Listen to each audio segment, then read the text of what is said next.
Eu comprei a parte da fábrica que eu era funcionário. Como é que eu vou gerir uma indústria ao qual eu tenho repúdio? Eu sou de uma época que não tinha internet, eu tenho 46 anos de idade. Como é que você escolhia a sua profissão? Meu pai era o químico prático, que hoje seria um operador de processo. Ele operava reator químico na indústria farmacêutica.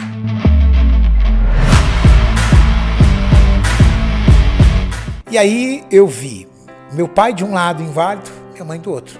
Só que antes disso, aos 9 anos de idade, isso aconteceu quando eu tinha 12. Aos 9 anos de idade, meu pai me levou uma vez para conhecer a fábrica.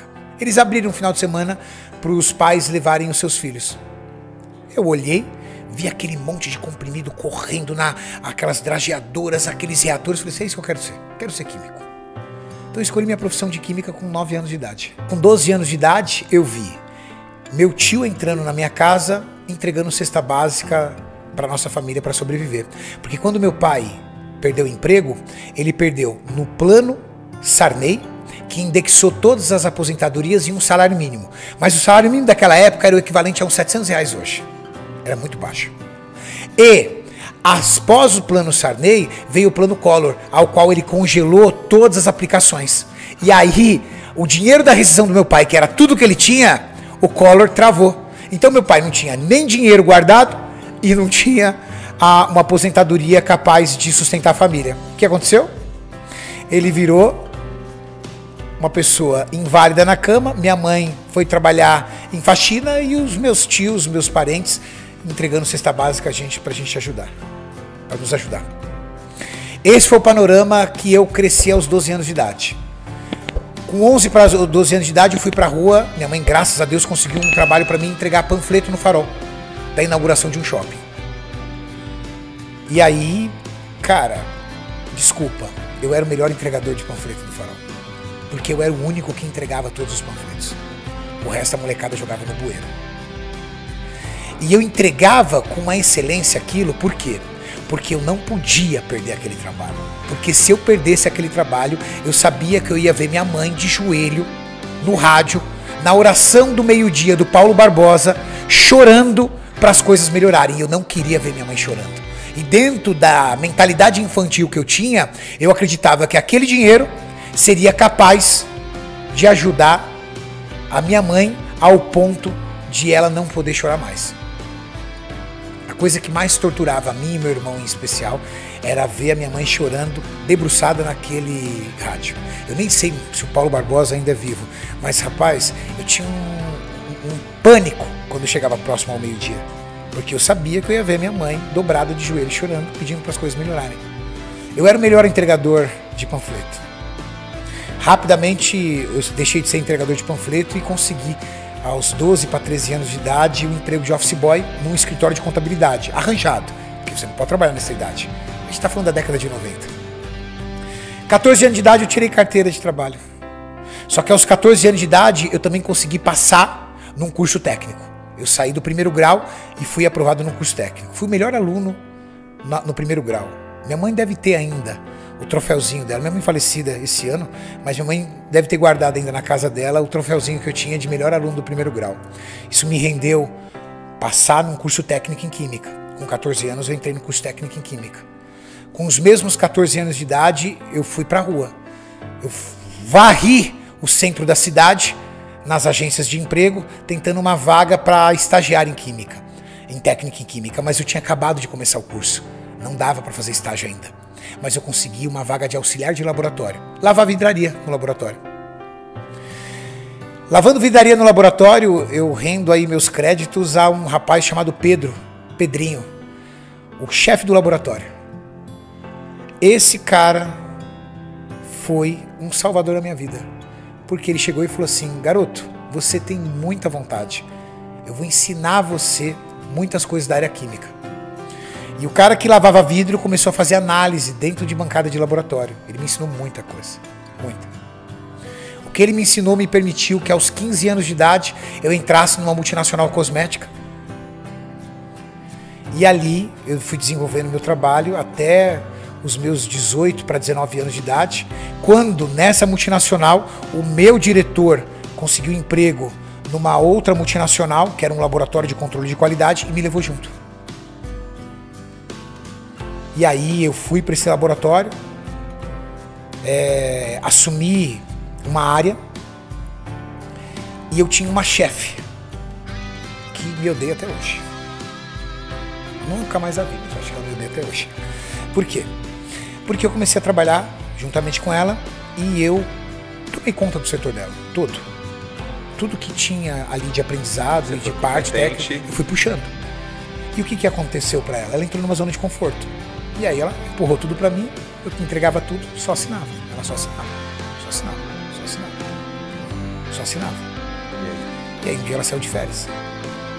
E a turma... Quando ela saiu de férias, aí o meu diretor percebeu que os 30 dias de férias ela não fez falta nenhuma. Quantos anos? 19. Uns 35, 36. Aí... Quantas vezes mais ela ganhava que você?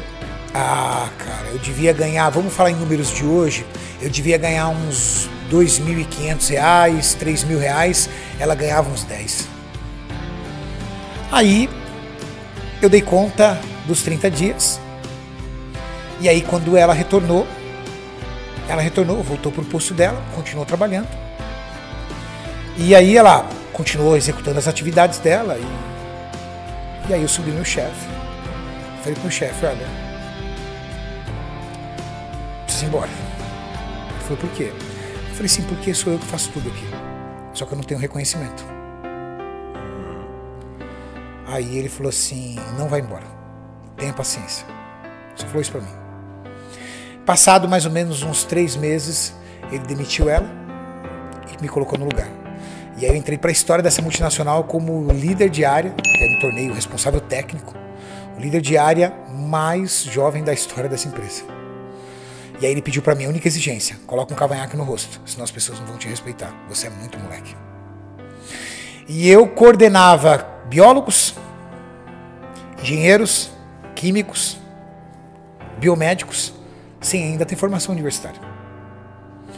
Mas eu entendia muito já da área química, muito para pouca idade. Continuei desenvolvendo, continuei fazendo meu trabalho, continuei estudando e assumi várias áreas de lá.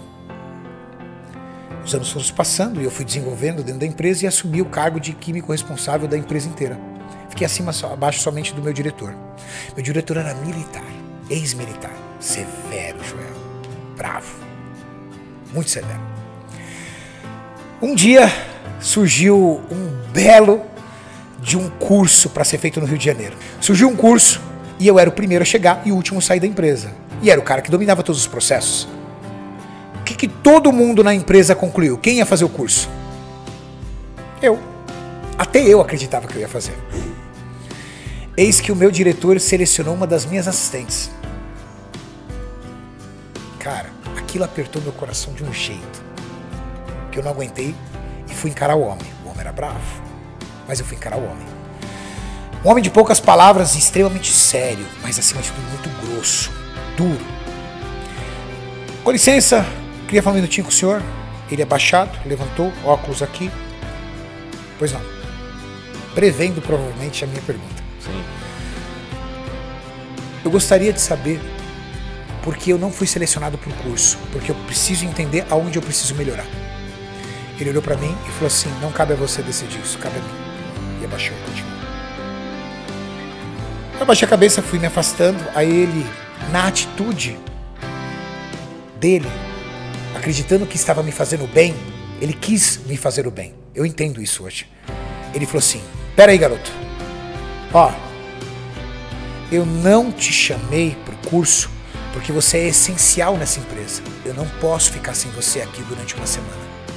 Ele achou que ele estava me fazendo bem, me dando esse feedback. Eu respondi pra ele, então o senhor tá me punindo por ser competente? Caraca, que perspicácia que você teve na hora. O senhor tá me punindo por ser competente? 2, 3 palavras de grosseria dele.